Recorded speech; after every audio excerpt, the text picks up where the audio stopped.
Dears ഇപ്പോൾ രാവിലെ വീട്ടിലെ പണികളൊക്കെ തീർന്നതുകൊണ്ടും പ്രത്യേകിച്ച് ഇനി ചെയ്യാൻ ജോലികളൊന്നും ഇല്ലാത്തതുകൊണ്ടാണ് ഞാനിങ്ങനെ അയ്യം തോറും കയറി ഇറങ്ങി വായി നോക്കി അങ്ങോട്ടും ഇങ്ങോട്ടും നടക്കുന്നത്. അപ്പോൾ ഞങ്ങളിപ്പോൾ താമസിക്കുന്ന വീടിന് തൊട്ടടുത്തുള്ള എസ്റ്റേറ്റാണ്. ഞങ്ങളുടെ എസ്റ്റേറ്റൊന്നും അല്ല. ഇത് മാത്രമല്ല, ഞാൻ വേറൊരു കാര്യം കാട്ടിത്തരാനും കൂടാണ് വന്നത്. ഞാൻ കാട്ടിത്തരാവേ. ദാ ഇത് കണ്ടോ, ഇതാണ് ഞങ്ങളിപ്പോൾ പണി കഴിപ്പിക്കുന്നത്. ഞങ്ങളുടെ പുതിയ സുന്ദരി വീട്. അവിടെ നിന്ന് പണിയെടുക്കുന്നതാണ് എൻ്റെ കെട്ടിന് വീടിൻ്റെ ഓളെന്ന് വേണമെങ്കിൽ പറയാം. മേശിരി, മൈക്കാട്, മുതലാളി, തൊഴിലാളി എങ്ങനെ വേണമെങ്കിലും വിശേഷിപ്പിക്കാം.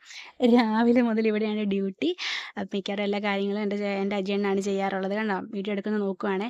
അപ്പം ഞാൻ പ്രത്യേകിച്ച് ആ സമയങ്ങളിലൊക്കെ ഇങ്ങോട്ട് ഇറങ്ങി വന്നിട്ട് എന്നെ പ്രത്യേകിച്ച് മൈൻഡൊന്നും ചെയ്യാറൊന്നുമില്ല കേട്ടോ. വേറെ ഒന്നും കൊണ്ടല്ല, എല്ലാം ഒറ്റയ്ക്ക് ചെയ്യുന്നതിൻ്റെ ഗമയാണേ. അപ്പോൾ എത്രയൊക്കെ തിരക്കുണ്ടായാലും അജയണ്ണൻ മറന്നു പോകാത്തൊരു കാര്യമുണ്ട് കേട്ടോ. അതായത് കണ്ടോ, മുറുക്കാണ് അവിടെ ഇരുന്നത്.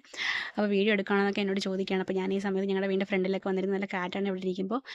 അപ്പോൾ ഈ സമയത്ത് അജയണ്ണൻ എവിടെയും ജോലിയാണ് കേട്ടോ. അപ്പോൾ വെറുതെ ഫോണിൽ കുത്തിക്കൊണ്ടിരിക്കാതെ രണ്ട് കട്ടയെങ്കിലും എടുത്തിന് സഹായിക്കടി കഴുതേ എന്നാണ് ആ നോട്ടത്തിൻ്റെ അർത്ഥം. വീടിൻ്റെ വിശേഷങ്ങളൊക്കെ ഞാൻ വഴിയേ പറയാം.